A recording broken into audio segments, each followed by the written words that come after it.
আমরা এই ভিডিওতে এমন একটি পাওয়ার ব্যাংক তৈরি করা শিখব যেখানে আউটপুট হিসেবে থাকছে কুইক চার্জিং এর মতো উন্নত প্রযুক্তি। আমি এই ভিডিওতে 10,000 mAh এর একটি রিয়েল ক্যাপাসিটির একটি পাওয়ার ব্যাংক তৈরি করে দেখাবো, কিন্তু আপনারা চাইলে এই প্রযুক্তিকে কাজে লাগিয়ে 20,000 অথবা 30,000 mAh এর পাওয়ার ব্যাংক নিজেরাই তৈরি করতে পারবেন। আমি পাওয়ার ব্যাংকটি তৈরিতে 3D প্রিন্টেড কেসিং ব্যবহার করব, কিন্তু আপনারা চাইলে পিসিবি পাইপ বা শীটের সাহায্যেও কিন্তু এই ধরনের কেসিং নিজেরাই তৈরি করে নিতে পারবেন। বর্তমানে বাজারে অনেক রকমের পাওয়ার ব্যাংক সার্কিট পাওয়া যায়, যার মধ্য থেকে বেশ কিছু সার্কিট আমার কাছে রয়েছে। তবে এই সার্কিটগুলো কোনোটাই 1 এম্পিয়ারের বেশি আউটপুট দিতে পারে না, যদিও এদের স্পেসিফিকেশনে যদি আপনারা দেখেন 2 এম্পিয়ারের আউটপুট আপনারা পাবেন এটা লেখা থাকে। তবে বাস্তবিক অর্থে আসলে ওই রকমভাবে আমরা আউটপুটটা পাই না। তবে আমরা ব্যবহার করব এই পাওয়ার ব্যাংক সার্কিটটি। এই সার্কিটটি কোর্স এবং স্পেসিফিকেশনে বর্তমানে সবচেয়ে চমৎকার একটি সার্কিট বলতে পারেন পাওয়ার ব্যাংক তৈরির জন্য। তাছাড়াও এতে রয়েছে কুইক চার্জিং এর মতো প্রযুক্তি। পুরো ডিভাইসটি সম্পূর্ণ হওয়ার পর আমরা এর যে আউটপুট সেটাও আমরা অবশ্য যাচাই করে দেখব আসলে এই সার্কিটটা কত বেশি কোয়ালিফাইড। আমরা যদি এর সাহায্যে পাওয়ার ব্যাংক তৈরি করি তাহলে এর আউটপুট থেকে আসলে আমরা কতটা কুইক চার্জিং পাচ্ছি বা এর আউটপুটগুলো কি পরিমাণ আউটপুটে এম্পিয়ার দিতে পারে বা কত ওয়াটে আমাদের এই আউটপুটগুলো কাজ করে। এই সার্কিটের এই পাশে একটি পুশ বাটন রয়েছে, যার মাধ্যমে আমরা প্রেস করে আমাদের যে ডিসপ্লেটা আছে সেটাকে আমরা অ্যাক্টিভ করতে পারি। আর এই পাশে দেখতে পাচ্ছেন ইউএসবি টাইপ এর দুটি পোর্ট রয়েছে, যার মধ্যে একটি কুইক চার্জ হিসেবে এটা আলাদা রঙের রং করা আছে, অর্থাৎ গ্রিন কালার যে পোর্টটি এটাকে কুইক চার্জিং এর জন্য, এবং ব্ল্যাক কালার যে পোর্টটি যদিও এখানে বলা হয়েছিল এটা হচ্ছে ফাস্ট চার্জিং, কিন্তু আমি দুইটাই আউটপুট কুইক চার্জিং হিসেবেই পেয়েছি। ইনপুট হিসেবে পাচ্ছেন টাইপ সি, এর পাশেই পাচ্ছেন মাইক্রো ইউএসবি, আর এই পাশটার দিকে পাচ্ছেন লাইটিং পোর্ট, অর্থাৎ আপনার যদি আইফোন থাকে সেটার আপনার যে চার্জার রয়েছে সেটার মাধ্যমে কিন্তু আপনি এটাকে চার্জ দিতে পারবেন। আর ডিসপ্লেতে ইনপুট আউটপুট ব্যাটারির যে পার্সেন্টেজ সেটাও দেখতে পারবেন, এবং ইন হচ্ছে না আউট হচ্ছে, কুইক চার্জ হচ্ছে নাকি চার্জিং হচ্ছে, সেই মোডগুলো আপনারা এই ডিসপ্লের সাহায্যে দেখতে পাবেন। আমি ব্যাটারি হিসেবে 18650 ব্যাটারিগুলো ব্যবহার করছি। ব্যাটারিগুলো পুরাতন ল্যাপটপ ব্যাটারি প্যাক থেকে সংগ্রহ করা। স্যামসাং এর এই ব্যাটারিগুলো মোটামুটি 2200 mAh এর, আপনারা গায়ে লেখা দেখতে পাচ্ছেন, কিন্তু ব্যাটারিগুলো পুরাতন হয়। আমি এর রিয়েল ক্যাপাসিটি পেয়েছি 1700 থেকে 1800 mAh এর মতন।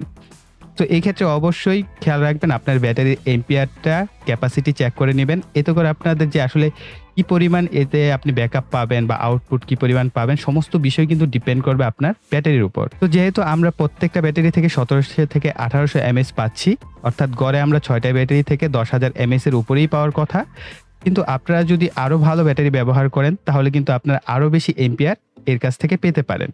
যেহেতু আমরা প্যারালালি ব্যবহার করব প্রত্যেকটা ব্যাটারি, সো আপনারা ব্যাটারি যে এম্পিয়ার থাকবে, সাপোজ আমরা যদি 4 এম্পিয়ারের ব্যাটারি ব্যবহার করতাম তাহলে 6টা থেকে কি 424, অর্থাৎ 24,000 mAh এর কিন্তু আমরা ব্যাটারি প্যাক বা পাওয়ার ব্যাংক তৈরি করতে পারতাম। আর একটা বিষয়, আমি 6টা ব্যাটারি ব্যবহার করেছি, আপনারা চাইলে 8টি বা 10টি ব্যাটারির প্যাক কিন্তু নিজেরা, যেরকম আমি বলছিলাম যে আপনারা যদি কেসিংটা আপনাদের মন মতো ডিজাইন করে নেন সেক্ষেত্রে আপনারা 8টি বা 10টি ব্যাটারিও ব্যবহার করতে পারবেন। সাপোজ 10টি ব্যাটারি যদি হয় 3 এম্পিয়ার করে, তাহলে কিন্তু আপনারা 30,000 mAh এর পাওয়ার ব্যাংক নিজেরাই তৈরি করতে পারবেন। আমি ব্যাটারিগুলোকে একটার সাথে আরেকটাকে সংযোগ করার জন্য সাধারণ তারই ব্যবহার করব, তবে তারগুলোকে আমি কিছুটা সোল্ডার করে নিব এইভাবে।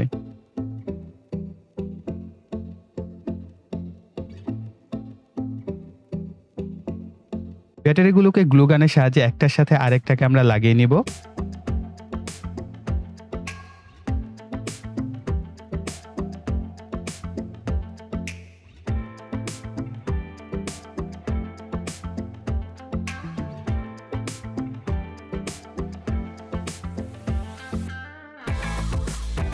এখন ব্যাটারিগুলোকে তারের সাথে সোল্ডার করে দিব।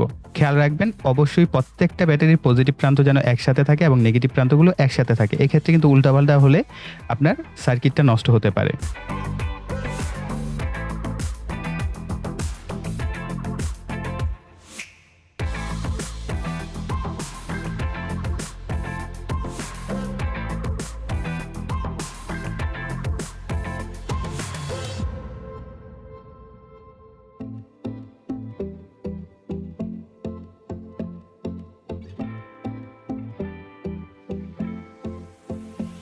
আর এই ধরনের ওয়াল কস্টেপগুলো আপনারা মার্কেটে অ্যাভেলেবেল পেয়ে যাবেন। আমি জাস্ট কস্টেপটা লাগিয়ে নিচ্ছি যেন ব্যাটারিগুলো, যেহেতু গ্লু গান অনেক সময় খুলে যায়, সো এই কারণে আমি জাস্ট এই ট্যাপের সাহায্যে ব্যাটারিগুলোকে শক্ত করে লাগিয়ে নিচ্ছি। আমি দুটি হিটসিঙ্ক টিউবের সাহায্যে এই তারের সাথে লাগিয়ে নিচ্ছি যেন শর্ট সার্কিট না হতে পারে তার জন্য। তো এই হচ্ছে আমাদের কেসিংটি, এবং এইগুলো কিন্তু আমাদের 3D প্রিন্টেড করে আনা হয়েছিল। এর ডিজাইন ফাইল আমি ভিডিওর ডেসক্রিপশন বক্সে দিয়ে দিব। যদি আপনারা কেউ চান তাহলে কিন্তু আপনারা ডিজাইন ফাইলগুলো ব্যবহার করে 3D প্রিন্ট করে নিতে পারবেন। তবে আমি আপনাদের রিকমেন্ড করব পিভিসি পাইপ কেটে নিজেরাই বানিয়ে নেওয়া বেটার। এতে আপনার খরচ অনেকটাই বেঁচে যাবে এবং আপনি আপনার রিকমেন্ড অনুযায়ী এখানে ব্যাটারিগুলোকে বাড়িয়ে নিতে পারবেন এবং নিজের মতো করে ডিজাইন করে নিতে পারবেন। যাই হোক, ব্যাটারিগুলোকে এখন কেসের ভিতরে সেট করে নিব। এবার সামনের যে অংশটা আছে এই অংশে আমাদের সার্কিটটিকে বসিয়ে নিতে হবে।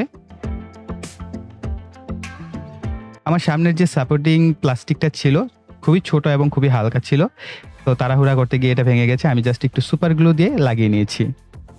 এবার সার্কিটটি খুলে সার্কিটের যে ব্যাটারি বি মাইনাস এর সাথে ব্যাটারির যে কালো তারটি আছে অর্থাৎ নেগেটিভ প্রান্ত ব্যাটারি সেটাকে আমরা সোল্ডার করব। এরপর বি প্লাসের সাথে আমাদের যে লাল তারটি আছে বা পজিটিভ তারটি সেটি সোল্ডার করে নিব। সার্কিটটি লাগানো হয়ে গেলে পাওয়ার ব্যাংকের সামনের অংশ যথাস্থানে বসিয়ে সুপার গ্লু দিয়ে ভালোভাবে লাগিয়ে নিব।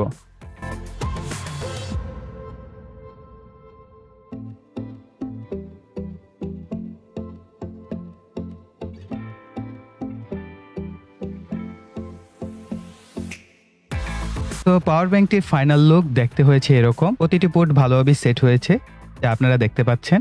আমার সাদা রংটাই বেশ পছন্দ, সো এই কারণে আমি সাদা রঙই রেখেছি আমাদের এই পাওয়ার ব্যাংকের যে কেসটি। অথবা আমি চাইলে কিন্তু এটাকে স্প্রে রঙের সাহায্যে বিভিন্ন রঙে রং করে নিতে পারতাম, কিন্তু যাই হোক আমার কাছে এই রংটাই ভালো লাগে, সাদা রংটা।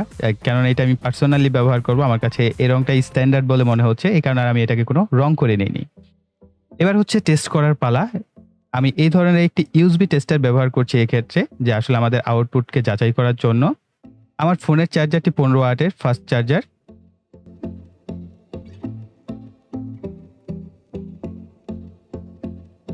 এর সাহায্যে চার্জ দিলে 9 ভোল্টে ফোন চার্জ হয়। আর দেখতেই পাচ্ছেন 1.24 এম্পিয়ারের আকারে কিন্তু ফোন চার্জ হচ্ছে। এটা একটু মাথায় রাখবেন, কেননা আমার এই চার্জারটা কিন্তু ফাস্ট চার্জিং মোড দেওয়া আছে, এই কারণে কিন্তু 9 ভোল্টে চার্জ হচ্ছিল। আর আপনারা দেখতে পাচ্ছেন আমার ফোনের চার্জ হচ্ছে 25% রয়েছে। আমি যদি আমার মোবাইলের চার্জার ব্যবহার করি তাহলে আপনারা দেখতে পাচ্ছেন 1 ঘন্টা 29 মিনিটে কিন্তু আমার এই ফোনটি ফুল চার্জ হবে। আর যদি আমরা পাওয়ার ব্যাংকের যে কিউসি বা কুইক চার্জ মোড আছে এই পোর্টের সাথে কানেক্ট করি তাহলে আপনারা দেখতে পাচ্ছেন যে 1 ঘন্টা 41 মিনিটে আমার এই মোবাইলটি ফুল চার্জ হবে। যদিও এই ডিফারেন্সটা মনে হচ্ছে যে খুব একটা কম বেশি না, তবে অবশ্যই কম বেশি হয়ে যাবে, কারণ আমরা যখন পাওয়ার ব্যাংক ব্যবহার করব তখন কিন্তু এই রিয়েল টাইম যে সময়টা আমরা দেখতে পাচ্ছি এটা কিছুটা কম বেশি হতে পারে। আর আপনারা ডিসপ্লেতে দেখতেই পাচ্ছেন কুইক চার্জিং মোড কিন্তু অ্যাক্টিভ দেখাচ্ছে।